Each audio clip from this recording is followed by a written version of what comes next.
안녕하세요. 한국석유공사에서 준비한 에너지 이슈 초대석 진행을 맡은 아나운서 김인우입니다. 이번 시간 초대석 주인공 동신대학교 윤영훈 교수님 소개합니다. 안녕하세요. 네, 안녕하세요. 네, 안녕하세요. 동신대학교 신재생에너지학과 그리고 대학원 에너지공학과에 있는 윤영훈입니다. 네, 교수님 반갑습니다. 반갑습니다. 네, 제가 제작진으로부터 받은 자료를 보면 교수님께서 수소 연료 전지 그리고 또 수소 분리막 소재, 핵 융합 분야에까지 참여하셨다고 들었어요.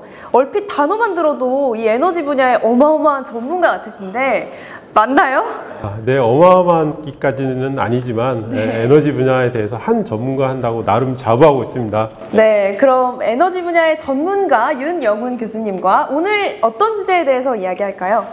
오늘 제가 드릴 말씀은 미래의 에너지원인 수소에 관한 얘기고요. 수소의 비전과 미래의 에너지원으로서 우리가 해결해야 될 과제가 무엇인지 같이 살펴보도록 하시죠.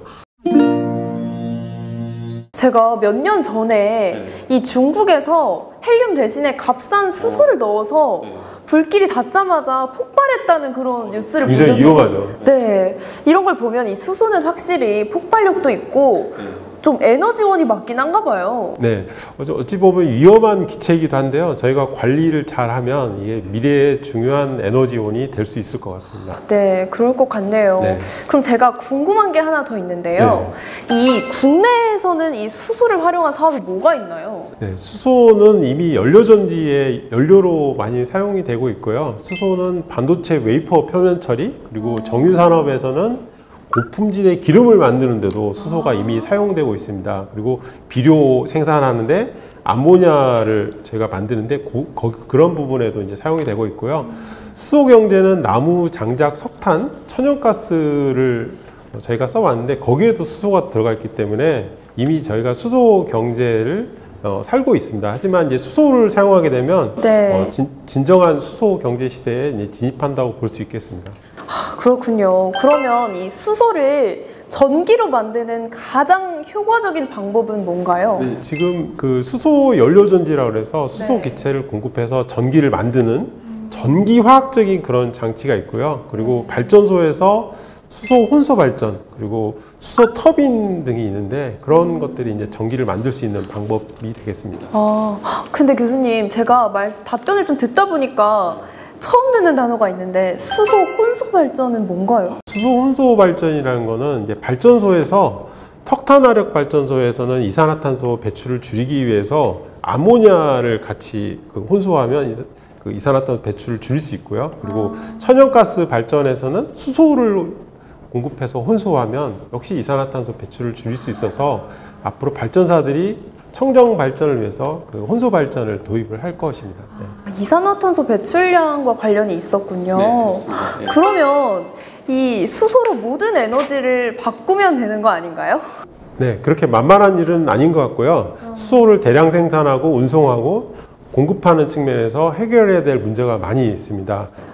이게 참 에너지로서는 참 훌륭한데 해결해야 될 문제들이 조금 있네요. 그리고 수소 전기차는 수소 기체를 압축해서 쓰는 압축수소 형태로 탱크가 장착이 되고요. 트럭이나 열차 같은 경우는 액화수소를 사용할 것으로 보여집니다. 네, 이렇게 다양한 분야에서 좀 활용이 가능한 수소 에너지를 좀 활용하기 위해서는 좀 해결해야 될 문제가 많이 있다고 하셨잖아요. 그럼 이런 문제를 해결하기 위한 노력들이 있을까요? 네, 그렇습니다. 하지만 이런 문제를 해결하려고 하는 기업들이 있습니다. 예를 들면 미국의 아모지라는 스타트업 기업이 있고요. 한국인이 창업을 했는데 트랙터나 드론에 연료전지를 장착하고 연료로서 수소 공급을 해야 되는데 그 수소를 암모니아 형태로 공급을 해서 그 장치에 암모니아 분해 장치가 포함이 되어 있습니다. 그래서 그 분해 장치가 소형화한 것이 핵심 기술로 평가되고 있습니다. 그렇군요. 그러면 앞으로 이 대기업들도 서로 막 경쟁하면서 이 사업에 관심을 보이겠어요? 네, 그렇습니다. 그 아모지라는 스타트업 기업에 이미 아마존이나 아람코 벤처스나 국내 SK 대기업에서 아모지 기업에 투자한 총 액수가 2억 2천만 달러라고 합니다. 2억 2천만 달러요? 굉장한 금액입니다. 역시 대기업들이 움직인다는 건 그만큼 이 미래 가치가 확실하다는 거잖아요. 네, 정확하게 보고 계시죠. 네. 네, 그렇다면 이 우리나라에서는 수소 생산을 위해서 어떤 노력을 하고 있나요? 국내에서도 그린 수소 실증 사업 등 다양한 수소 사업을 하고 있고요. 네. 석유공사에서도 CCS 실증 사업, 그리고 해상풍력 사업 등 신재생에너지 사업을 하고 있습니다. 그리고 석유공사에서는 골드 수소라고 해서 땅속 수소를 탐사하고 있습니다. 아프리카에서 우물을 팠는데 물을 못 찾고 수소만 발견했다는 일화가 있습니다. 네.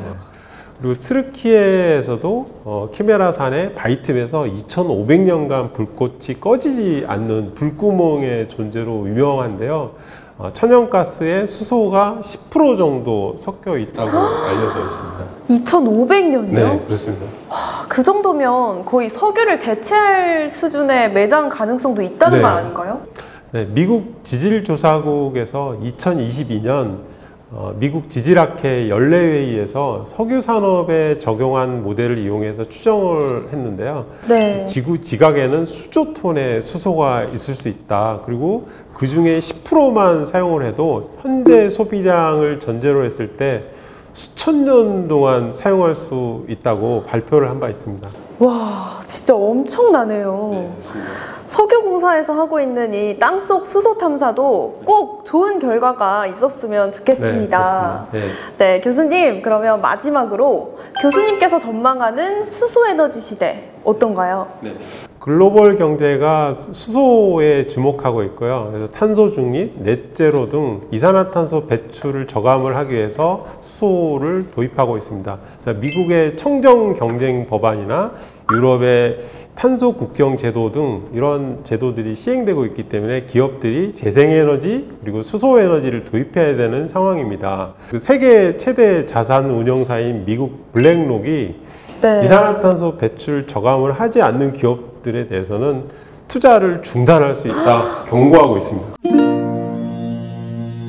네, 오늘 교수님과 함께 이야기 나눠보니까 저도 살짝 에너지 분야의 준 전문가가 된 거 아닌가라는 착각이 들 만큼 너무 유익하고 즐거웠습니다. 오늘 좋은 말씀 나눠주셔서 정말 감사합니다. 네, 재밌었다니 정말 다행입니다. 네, 감사합니다. 네, 감사합니다. 네, 지금까지 에너지 이슈 초대석 동신대학교 윤영훈 교수님과 함께 수소 에너지에 대해서 이야기 나눠봤습니다. 감사합니다. 감사합니다.